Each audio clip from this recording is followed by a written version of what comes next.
Bonjour à tous, je suis Kevin Gall, ministère prophétique. Alors nous sommes le 30 avril 2017, je viens de faire la vidéo concernant le séjour des morts, c'était un enseignement assez complet. Je vous ai expliqué qu'il y a deux lieux à l'heure actuelle, il y a le royaume de Dieu et il y a le séjour des morts, et qu'il faut absolument que les hommes échappent au séjour des morts, puisque c'est un lieu de ténèbres, c'est un lieu d'une obscurité profonde, dans lequel les damnés sont déjà en train d'être tourmentés par le feu et les démons, et je vous ai expliqué que moi-même j'ai expérimenté ce lieu où le Seigneur a permis en 2010 que je sorte de mon corps et que non seulement j'aille voir et entendre, mais que je subisse un tant soit peu ce qu'un damné peut ressentir pendant quelques secondes. Et maintenant, j'aimerais compléter l'étude sur l'enfer concernant l'enseignement sur la GN. Donc, je vous ai expliqué que le séjour des morts, tous ceux qui sont dans le séjour des morts, sont appelés à être jetés dans la GN au jour du jugement dernier. Donc, qu'est-ce que c'est que la GN? Eh bien, la GN, c'est tout simplement un lieu de tourment éternel qui est réservé aux impies. Et la Bible enseigne que l'existence de l'homme ne prend pas fin donc à sa mort, mais qu'elle continue éternellement, soit dans la présence de Dieu, soit dans un lieu de châtiment. Et à de nombreuses reprises, que ce soit dans l'Ancien Testament comme dans le Nouveau Testament, les termes GN, le terme GN est employé, est utilisé, que ce soit par les prophètes, par Christ, et également par les apôtres. Donc Jésus notamment enseigne qu'il existe un lieu de châtiment éternel pour ceux qui sont condamnés devant Dieu.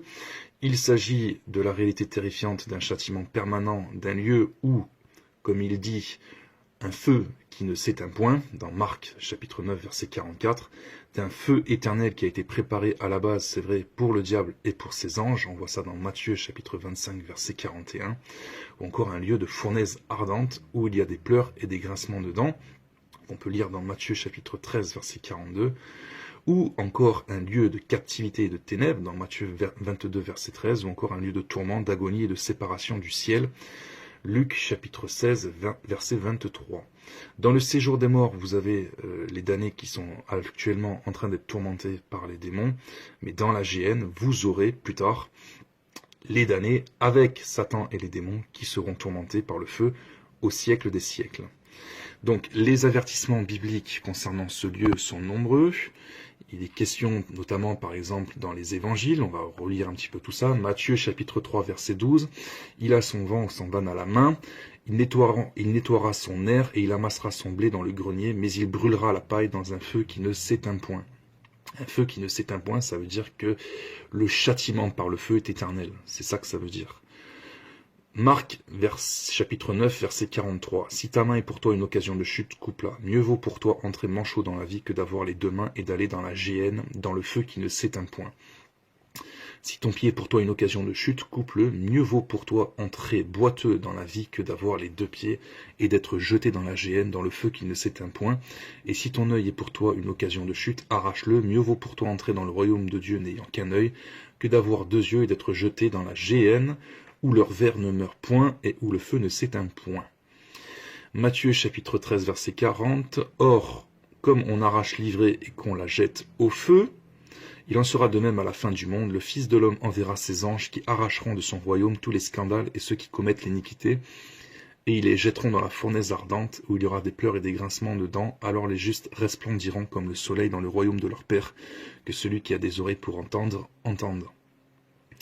Matthieu chapitre 13 verset 49, il en sera de même à la fin du monde, les anges viendront séparer les méchants d'avec les justes et ils les jetteront dans la fournaise ardente où il y aura des pleurs et des grincements de dents. Matthieu chapitre 10 verset 28, ne craignez pas ceux qui tuent le corps et qui ne peuvent tuer l'âme, craignez plutôt celui qui peut faire périr l'âme et le corps dans la géhenne, autrement dit Dieu. Matthieu chapitre 23 verset 33, serpent race de vipère, comment échapperez-vous au châtiment de la géhenne? Matthieu chapitre 25 verset 41, ensuite il dira à ceux qui sont à sa gauche, retirez-vous de moi, maudits, allez dans le feu éternel qui a été préparé pour le diable et pour ses anges. Matthieu chapitre 25 verset 46, et ceux-ci iront au châtiment éternel, mais les justes à la vie éternelle. Luc chapitre 12 verset 28, si Dieu revêt ainsi l'herbe qui est aujourd'hui dans les champs et qui demain sera jetée au four, à combien plus forte raison ne vous vêtira-t-il pas, Jean de peu de foi. Donc vous voyez que la Genèse ici est comparée à un four. Jean chapitre 15 verset 6, si quelqu'un ne demeure pas en moi, il est jeté dehors comme le sarment, il sèche, puis on ramasse les sarments et on les jette au feu et ils brûlent. Nous lisons dans Apocalypse chapitre 20 verset 12, « Et je vis les morts, les grands et les petits qui se tenaient devant le trône, des livres furent ouverts, et un autre livre fut ouvert, celui qui est le livre de vie, et les morts furent jugés selon leurs œuvres, d'après ce qui est écrit dans ces livres. La mer rendit les morts qui étaient en elle, la mort et le séjour des morts rendit les morts qui étaient en eux, et chacun fut jugé selon ses œuvres, et la mort et le séjour des morts furent jetés dans l'étang de feu. C'est la seconde mort, l'étang de feu. Quiconque ne fut pas trouvé écrit dans le livre de vie fut jeté dans l'étang de feu. » Pour avoir son nom écrit dans le livre de vie, il faut avoir accepté Jésus-Christ comme Sauveur et Seigneur sur la terre. Ça veut dire avoir reconnu le sacrifice expiatoire de Christ pour le pardon des péchés et marcher fidèlement, intégralement dans la volonté de Dieu par la puissance du Saint-Esprit. Il faut également avoir été baptisé d'eau. Jésus a dit, celui qui croira et qui sera baptisé sera sauvé, celui qui ne croira pas sera condamné. Il a dit ça dans Marc 16. Apocalypse chapitre 21 verset 8, « Mais pour les lâches, les incrédules, les abominables, les meurtriers, les impudiques, les enchanteurs, les idolâtres et tous les menteurs, leur part sera dans l'étang ardent de feu et de soufre, ce qui est la seconde mort. » Apocalypse 20 verset 10, « C'est le diable qui les séduisait, fut jeté dans l'étang de feu et de soufre, où sont la bête et le faux prophète, et ils seront tourmentés jour et nuit au siècle des siècles. » Donc vous voyez que les tourments sont éternels dans la géhenne, dans ce lac ardent de feu, rempli de vers. Ce n'est pas la destruction de l'âme, et hop, il n'y a plus rien, c'est le néant, vous ne vivez plus. Non, c'est clairement, bibliquement c'est écrit, c'est un lieu de tourment éternel, tourmenté jour et nuit au siècle des siècles, c'est écrit. Apocalypse 14, verset 9. Et un troisième ange les suivit en disant d'une voix forte, « Si quelqu'un adore la bête et son image et reçoit une marque sur son front ou sur sa main, il boira lui aussi du vin de la fureur de Dieu, versé sans mélange dans la coupe de sa colère, et il sera tourmenté dans le feu et le soufre, devant les saints anges et devant l'agneau, et la fumée de leur tourment monte au siècle des siècles, et ils n'ont de repos ni jour ni nuit, ceux qui adorent la bête et son image, et quiconque reçoit la marque de son nom. » Donc vous voyez qu'il y a bien des avertissements de souffrance éternelle dans la géhenne. C'est terrible. Avec Satan et les démons, je précise. Nous lisons dans les épîtres, dans le Nouveau Testament, l'enseignement des épîtres est essentiellement identique. Les apôtres parlent d'un jugement divin imminent qui servira à châtier tous ceux qui n'auront pas obéi à l'évangile. Donc on lit ça dans 2 Thessaloniciens 1, verset 8. À les séparer de la présence et de la majesté du Seigneur. 2 Thessaloniciens chapitre 1, verset 9. Et à détruire les ennemis de Dieu. Philippiens chapitre 3, verset 18. Ainsi que les infidèles de son propre peuple. Hébreux chapitre 10, verset 26. Car comme il est écrit, car si nous péchons volontairement après avoir reçu la connaissance de la vérité, il ne reste plus de sacrifice pour les péchés, mais une attente terrible du jugement et l'ardeur d'un feu qui dévorera les rebelles. Dieu avait déjà averti les hommes bien longtemps à l'avance par l'intermédiaire de ses saints prophètes. Donc nous lisons dans l'Ancien Testament des passages qui font allusion à la géhenne. Deutéronome chapitre 32 verset 41, « Je me vengerai de mes adversaires, je punirai ceux qui me haïssent. » Psaume 21 verset 9, « Ta main trouvera tous tes ennemis, ta droite trouvera ceux qui te haïssent, tu les rendras tels qu'une fournaise ardente. Le jour où tu te montreras, l'Éternel les anéantira dans sa colère, et le feu les dévorera. » Psaume 68 verset 3, « Comme la cire se fond au feu, les méchants disparaissent devant Dieu. » Il est terrible ce psaume, ce verset. Comme la cire se fond au feu, les méchants disparaissent devant Dieu. C'est exactement ce que j'ai reçu en songe. En 2010 également, je vous ferai part de ce songe qui était absolument horrible. Psaume 145, verset 20, « L'Éternel garde tous ceux qui l'aiment et il détruit tous les méchants. » Psaume 37, verset 20, « Mais les méchants périssent et les ennemis de l'Éternel, comme les plus beaux pâturages, ils s'évanouissent en fumée. » Ésaïe 26, verset 11, « Éternel, ta main est puissante, ils ne l'aperçoivent pas, ils verront ton zèle pour le peuple et ils seront confus, le feu consumera tes ennemis. » Ésaïe 27, verset 4, « Il n'y a point en moi de colère, mais si je trouve à combattre des ronces et des épines, je marcherai contre elles, je les consumerai toutes ensemble, à moins que l'on me prenne pour refuge, que l'on ne fasse la paix avec moi. » Ésaïe chapitre 30 verset 31, à la voix de l'Éternel, l'Assyrien tremblera, l'Éternel le frappera de sa verge à chaque coup de la verge qui lui est destinée, et que l'Éternel fera tomber sur lui. On entendra les tambourins et les harpes. L'Éternel combattra contre lui à main levée. Depuis longtemps un bûcher est préparé, il est préparé pour le roi, Satan et l'Antéchrist. Il est profond, il est vaste. Quand je dis le roi, ça fait allusion à Satan et à l'Antéchrist. Il est profond, il est vaste, son bûcher c'est du feu et du bois en abondance, le souffle de l'Éternel l'enflamme comme un torrent de soufre. Ésaïe 33, verset 14, les pécheurs sont effrayés dont Sion, un tremblement saisit les impies, qui de nous pourra rester auprès d'un feu dévorant, qui de nous pourra rester auprès de flammes éternelles.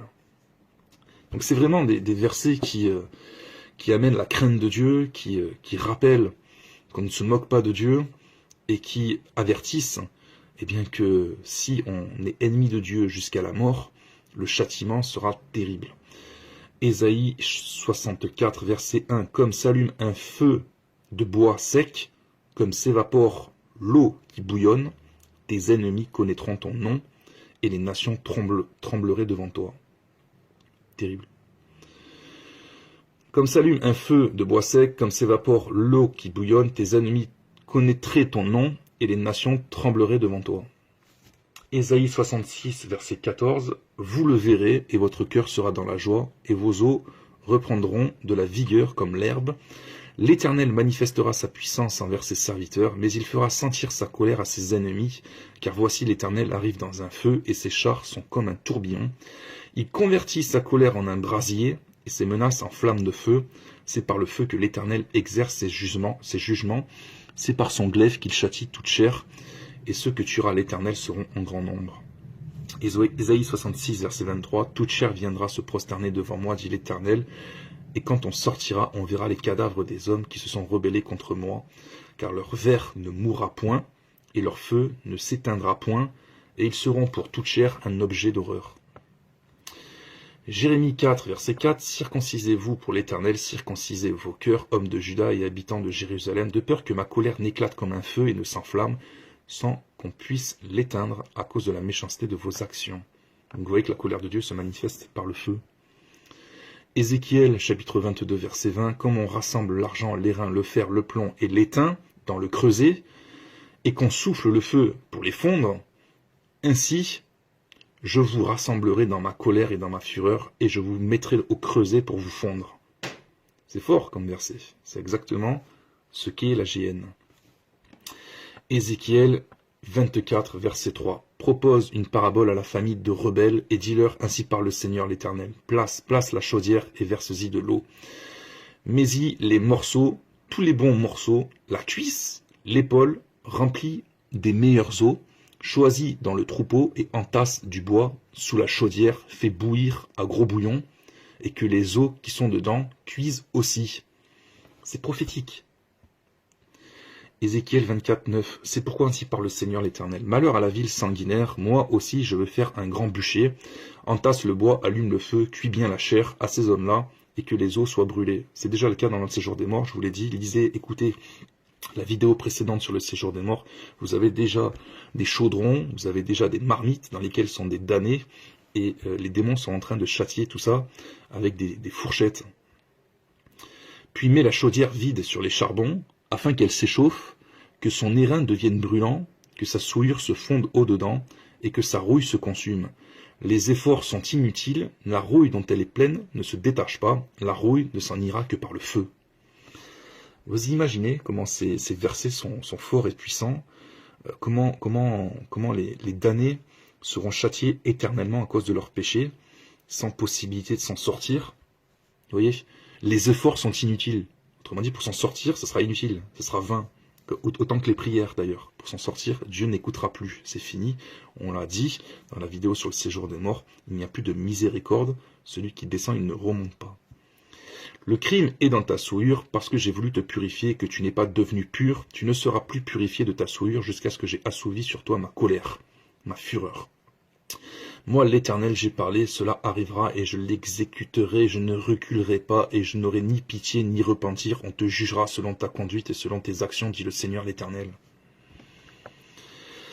Malachie 4, verset 1, car voici le jour vient ardent comme une fournaise, tous les hautains et tous les méchants seront comme du chaume. Le jour qui vient les embrasera, dit l'Éternel des armées, il ne leur laissera ni racines ni rameaux. C'est métaphorique, c'est parabolique. Donc la Bible enseigne que le jugement de ceux qui font le mal est inéluctable. L'idée maîtresse est celle de la condamnation, de la souffrance et de la séparation d'avec Dieu sans limite de durée. Les chrétiens trouveront peut-être cette doctrine fort déplaisante ou difficile à comprendre, en tout cas les chrétiens rebelles. Cependant, nous devons nous soumettre à l'autorité de la parole de Dieu et faire confiance aux décisions et à la justice de Dieu. Nous devons jamais oublier que Dieu a envoyé son Fils mourir afin que personne ne périsse, selon Jean chapitre 3 verset 16. Dieu ne veut ni ne désire envoyer qui que ce soit en enfer, 2 Pierre chapitre 3 verset 9.